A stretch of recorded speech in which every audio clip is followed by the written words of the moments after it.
कहानी सिर्फ उन लोगों के लिए है जो अपने घर से दूर रहते हैं, जो एक छोटे से कमरे में अकेला रहना पसंद करते हैं, जिसको अकेला ही रहना है, खुद के कमरे में और किसी के साथ रहना नहीं है। उन लोगों के लिए दर्दनाक ये भूतिया कहानी में ले आया हूं, जो कोटा में रामचंद्र नाम के व्यक्ति के साथ घटी हुई इतनी दर्दनाक, इतनी खूंखार कहानी में ले आया हूं ना, लिटरली आपको भी गूज़बम्प्स आ जाएगा। अपना कहानी अंत तक सुन लेना, आपका भी दिमाग हिल जाएगा कि कैसे हो सकता है। कोटा में रहने वाला रामचंद्र, जिसकी उम्र 21 साल में उसने इतना कुछ देख लिया उसकी जिंदगी में कि आज भी वो अगर वो सीन को याद करता है उसकी रूह कांप उठती है। पूरी की पूरी कहानी अंत तक सुनना, सब्सक्राइब और लाइक के बिना मत जाना, क्योंकि इसी चैनल पर रोज हॉन्टेड, भूतिया, मिस्ट्रीज और सारी सच्ची घटना में अपलोड करते रहता हूं। यहां तक कि आप मुझे इंस्टाग्राम पे जाके भी डीएम कर सकते हो। आपकी कहानी में दुनिया को सुनाऊंगा अगर आप मुझे डीएम करते हो आपकी कहानी से। तो चलिए आज की कहानी की शुरुआत करते बिना कोई टाइम गवाए। नहीं, शुरू होती है मध्य प्रदेश के एक छोटे से गांव में।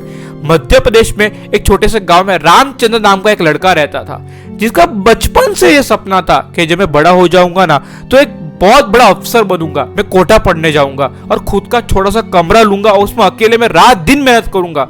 वो सपना साकार बनेगा और मेरे माता पिता का नाम बहुत गर्व से ऊंचा हो जाएगा। वैसी सोच के साथ जब रामचंद्र 12 पास कर देता है, सन 2011 की बात मैं कर रहा हूं, रामचंद्र 2011 में 12 पास कर दिया था भाई आराम से अपने 95% के साथ। वो सोचता है मैं कोटा जाऊंगा और एक छोटा सा कमरा लूंगा, उसमें दिन रात मेहनत करूंगा और डॉक्टर की पढ़ाई करूंगा। 12 पास करने के बाद रामचंद्र मध्य प्रदेश से राजस्थान कोटा के लिए निकल जाता है। जब वो कोटा के लिए निकलता है, वहां जाके सारी कॉलेज देखता है, उसको कॉलेज में हर कॉलेज में एडमिशन हो जाता है, क्योंकि भाई 95% है। सारे कॉलेज वाले उसको यस कर देते हैं और गिनी चुनी कॉलेज में से रामचंद्र एक अच्छी सी कॉलेज भी सिलेक्ट कर लेता है। और रामचंद्र की घर की कंडीशन की बात करूं तो इतनी कुछ अच्छी नहीं थी। उसके पास किसान थे, मजदूरी करते थे और उसकी मम्मी भी घर घर जाके काम करती थी, इसलिए इतनी अच्छी कंडीशन उसकी नहीं थी। जब रामचंद्र को गवर्नमेंट कॉलेज में एडमिशन हो जाता है तो रामचंद्र ये सोचता है कि मेरा एडमिशन तो कोई अच्छी सी कॉलेज में हो चुका है, लेकिन अब मैं रहने का क्या करूं?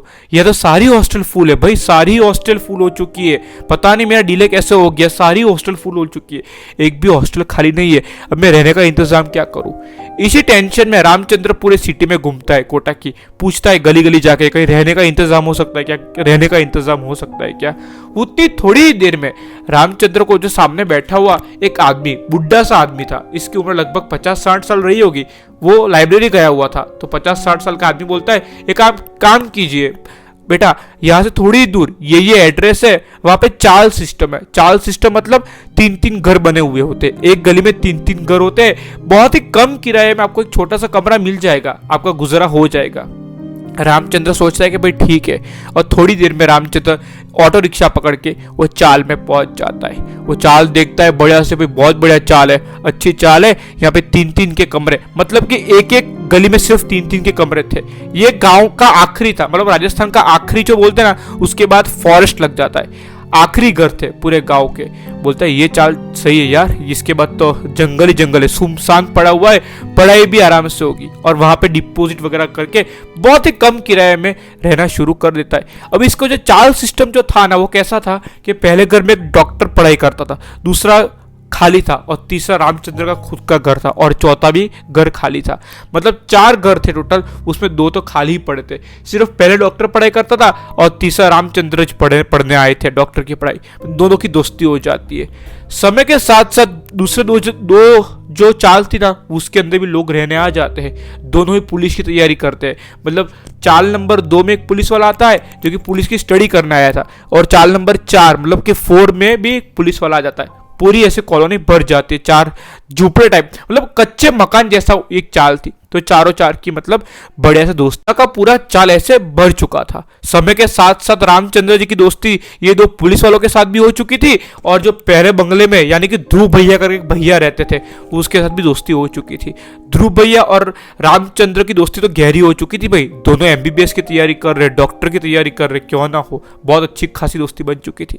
अभी समय आता है सन 2012 में, यानी कि नवरात्रि का समय आता है, जो 9 दिन के गरबा वाला नवरात्रि होती है ना, वो समय आता है। तो समय के साथ साथ जो नवरात्रि की छुट्टियां गिरी थी ना, तो 2 पुलिस वाले जो थे, जो तैयारी कर रहे थे, यूपी के रहने वाले थे, वो अपने गांव चले जाते हैं कि भाई अभी नवरात्रि है और हमारे उधर नवरात्रि भी अच्छे खासी बनाते हैं, क्योंकि हम लोग तो ये लब छुट्टी गिर चुकी है, बहुत टाइम से गांव नहीं गए, हम लोग तो गांव जा रहे। दोनों पुलिस वाले जो तैयारी कर रहे थे वो गांव निकल जाते हैं। अभी पूरी चाल में सिर्फ ये दो ही थे, एक तो ध्रुव भैया और एक रामचंद्र। ये दो ही आराम से अपनी जिंदगी मतलब डेली की रूटीन काट रहे थे। लगातार 2-3 दिन बाद जब बारिश का माहौल होता है, मतलब कि पूरा राजस्थान में तूफान आने वाला था उस टाइम पे, बारिश का माहौल छा गया था। एक दिन के बाद बारिश का माहौल छा गया था। तो रामचंद्र जी सोचते हैं क्या इतनी मस्त एक अलग सा ही कुछ सुकून सा एकदम वेदर हो चुका है, पर पता नहीं अजीब सा भी लग रहा है ये वेदर को देख के। हल्की हल्की बारिश आ रही है, पता नहीं कुछ अजीब सा भी लग रहा है। होता है ना कभी एकदम बारिश आती है, उसके पैर थोड़ी थोड़ी ठंडी ठंडी हवाएं चलती है, तो उससे कुछ अजीब सा इनको लग रहा था। लेकिन सब बात को इग्नोर करे जा रहे थे कि भाई जाने दो, लेकिन वेदर अच्छा है भाई, आज का जो वेदर बहुत बढ़िया है। हल्की हल्की बारिश गिर रही थी और रामचंद्र जी उनके घर के गेट के थोड़े ही बाहर बैठते बारिश का मजा उठा रहे थे। और देखते देखते रात के कुछ 8 बज गए थे। रामचंद्र जी सोचते हैं कि अभी खाना पीना खा के सो जाता हूँ भाई, ये तो बारिश तो जोर से गिर रही है और बिजली भी गई हुई है। राजस्थान में दरअसल पहले के टाइम पे बिजली बहुत जल्दी चली जाती थी, थोड़ी सी भी बारिश गिरती थी ना तो बिजली चली जाती थी।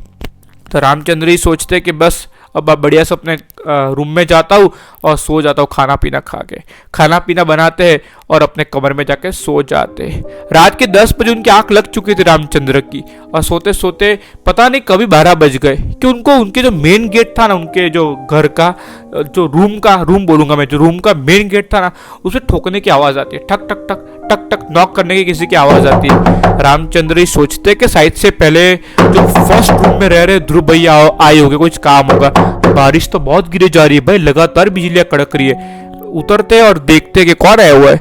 जब रामचंद्र जी कमरा खोलते हैं तो देखते हैं कमरे के बाहर कोई नहीं है। ऐसे देखते हैं कोई नहीं, ऐसे देखते कोई नहीं। गजब है यार, मैंने लिटरली मेरे कानों से सुना कि कोई दरवाजा ठोक रहा था, पता नहीं कौन है। बंद कर दिए, वापिस अपने पलंग पे आकर रामचंद्र भाई सो गए। थोड़ी देर हुई, मानो कि सिर्फ 5 ही मिनट हुई। अभी एक और आंख ऐसे लगने ही वाली थी कि उसके पहले कोई वापिस से नॉक करता रामचंद्र जी का रूम। वापिस से रामचंद्र जी उठते हैं, जाते डोर खोलते, कोई नहीं। रामचंद्र जी समझ चुके थे कि ध्रुव भैया की शरारत है, बार बार दरवाजा बजा के जा रहे। उनको नींद नहीं आ रही है, मुझे नींद आ रही है। अभी जाके उनकी हवा टाइट करता हूँ। रामचंद्र छतरी लेते हैं, छतरी खोल के जाते हैं उनके रूम नंबर 1 पे, और वहां जाके कमरा ठोकते ठक ठक ठक ठक ठक ठक। और वो रामचंद्र जी दरवाजा ठोक रहे थे तो ध्रुव भैया सामने से आए। बोले क्या हुआ रामचंद्र, दरवाजा क्यों ठोक रहा है? तो बोला बार बार मेरा दरवाजा नॉक करके क्यों भाग जा रहे हो ध्रुव भैया, क्या हुआ? ध्रुव भैया बोलते हैं भाई मैंने तेरा दरवाजा नॉक नहीं किया, कौन बोला तेरा दरवाजा नॉक किया है? मैं तो कब का अपने नोट्स बना रहा हूँ, मैं तो 2 घंटे से उठा भी नहीं हूँ अपने टेबल से, अभी उठा हूँ जब मेरा दरवाजा तूने नॉक किया।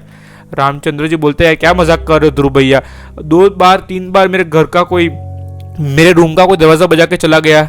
तो ध्रुव भाई बोलते नहीं भाई नहीं रामचंद्र, मैंने वैसे कोई मजाक नहीं किए, तू जाके सो जा भाई और मुझे पढ़ने दे। ऐसा करके ध्रुव भाई तो कमरा बंद कर डालते। रामचंद्र जी वापिस अपने कमरे में जाके सो जाते।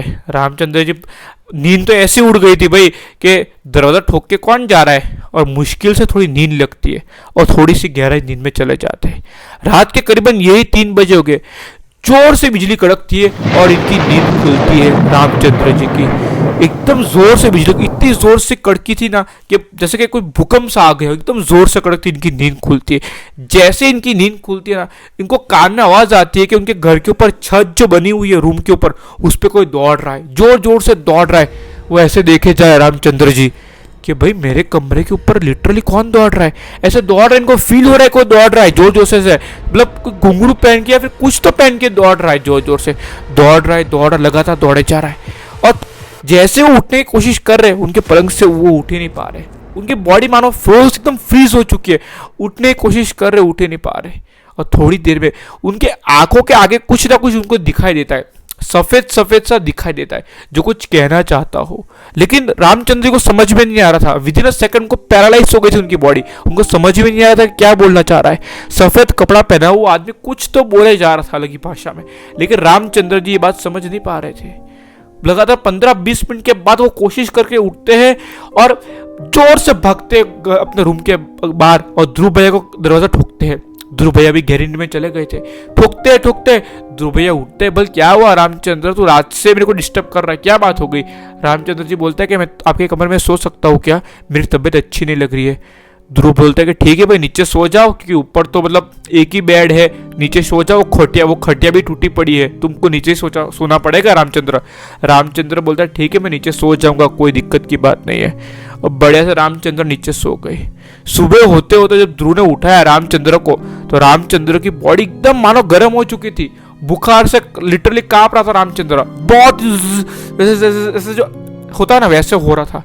ध्रुव भैया बोलता है कि रामचंद्र जी, रामचंद्र तेरी तो बॉडी बहुत कांप रही थी, तो बहुत तेज बुखार है, चल हम कॉलेज के डॉक्टर को दिखाते हैं। उनके कॉलेज में एक डॉक्टर था जो स्टूडेंट्स को देखता था, उसके पास लेके गया तो डॉक्टर बोला कि भाई इनको तो बहुत ही जोर का बुखार चढ़ चुका है, एक काम कीजिए आप घर पे जाइए, घर पे रेस्ट कीजिए, क्योंकि आपको पास कोई ना कोई होना चाहिए जो आपकी केयर ले सके, और ये कुछ दवाइयाँ है टाइम टू टाइम लेते रहना। रामचंद्र जी और ध्रुव वापिस से घर पे आते हैं। रामचंद्र बोलता है कि मैं घर जाता हूँ, थोड़े दिन घर पे रहूंगा, फिर मैं आऊँगा, ध्रुव को बोलता है। लेकिन कुछ बात बताया नहीं था ध्रुव को कि रात को उसके साथ क्या क्या हुआ। और ध्रुव बोलता है ठीक है रामचंद्र घर पे आराम से जा, और ट्रेन से वापस से मध्य प्रदेश पहुंच जाता है। घर पे आने के बाद करीबन 2.5 महीना हो चुके थे, 2.5 से 2 महीने हो चुके थे। रामचंद्र के बॉडी में थोड़ा भी फर्क नहीं दिख रहा था, उल्टा वजन घटे ही जा रहा था। ये सारी बात इसके घर वाले परेशान हो चुके थे कि हमारे रामचंद्र के साथ क्या हो गया, दिन भर दिन ये दुबला होता जा रहा है, खाना भी छोड़ दिया है, दवाई भी टाइम पे ले रहा है, लेकिन कुछ असर नहीं हो रहा है। रोज रात को 3 बजे रोता था, रोज रात के 3 बजते थे ना तो रामचंद्र जी के आंखों में आंसू आ ही जाते थे, पता नहीं क्या बात हो गई थी, आते ही जा रहे थे। फिर उसकी मम्मी, जो रामचंद्र की मम्मी ने एक बात तय की कि अभी हमारे घर पे रोज हम लोग बजरंग बली की मतलब बजरंग बली के जो भक्ति होते हैं ना वो करेंगे, भजन संध्या करेंगे, माता रानी का, माता जी के भजन रखेंगे घर पे हम, ताकि लोग आएंगे तो रामचंद्र को थोड़ा अच्छा लगेगा। ऐसे करते करते उन्होंने भजन का शुरू कर दिया अपने घर पे, कि सारी औरतें आती थी, भजन करती थी। और वैसे एक दिन रामचंद्र जी भी मेन हॉल में, उनके मेन घर का मेन आंगन जो होता है उधर आते हैं और सबके साथ भजन में बैठते हैं। उतनी देर में सामने से एक साधु चल के आता है, उनके गांव मतलब गांव में आया हुआ था तो इनके घर पे आता है, और आके ये बोलता है कि सामने जो लड़का बैठा है ना भजन में, उसके ऊपर एक बुरी बला की एक छाया पड़ी हुई है, उसको रोज रात को ऐसे ऐसे सपने आते ना कि वो बोल नहीं पाता है। जो रामचंद्र जी शौक हो गए कि साधु को कैसे मालूम कि मेरे साथ ये हो रहा है। रामचंद्र कंफ्यूज जाता है कि भाई ये कहीं भगवान के रूप लेके साधु तो नहीं आया है। इतना कुछ सोच ही रहा था कि साधु लिटरली रामचंद्र के पास आके बैठता है और बोलता है कि क्यों तू अपनी मम्मी को सारी बातें नहीं बताता, आखिर तेरे को किस चीज़ का डर है, तू बता, मैं तेरे साथ खड़ा हूँ।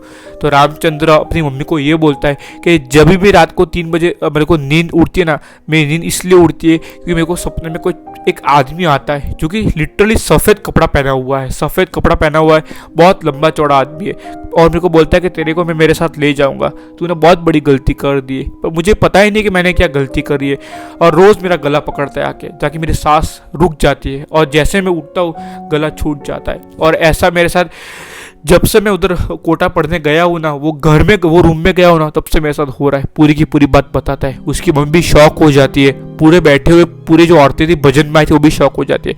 तो साधु ये बोलता है कि टेंशन मत ले, रोज हनुमान चालीसा पढ़, और कुछ हाथ में भभूत वगैरह कुछ प्रसाद थी वो इधर रखा है, मतलब माथे सिर पे रखा, और कोई मंत्र बोले। साधु बोला कि अभी जा अपनी पढ़ाई वापस से शुरू कर, ऐसा अभी तेरे साथ कुछ नहीं होगा, जा।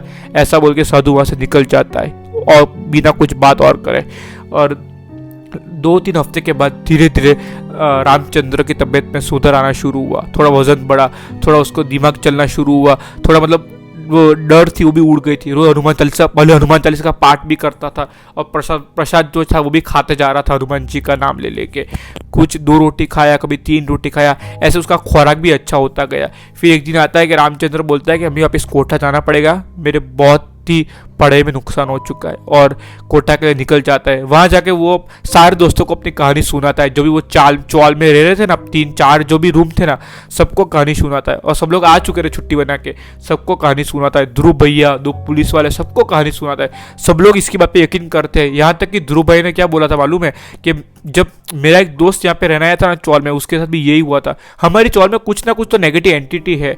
आज से अगर हमारे साथ ऐसा कुछ भी होगा ना, ध्रुव भाई बोलता है कि आज से हमारे साथ ऐसा कुछ भी होगा ना, हम सब एक रूम में आ जाके सो जाएंगे, सब लोग एक साथ जुट रहेंगे, ऐसा कुछ डरने की चीज़ नहीं है, और हनुमान चालीसा प्ले कर देंगे, सब लोग एक रूम में आ जाएंगे।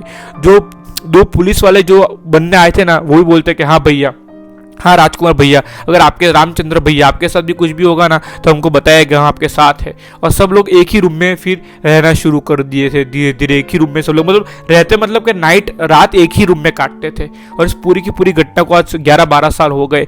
हालांकि राजकुमार तो रामचंद्र तो भी डॉक्टर बन चुके हैं और अच्छे समय जिंदगी काट रहे, बहुत बढ़िया समय जिंदगी काट रहे।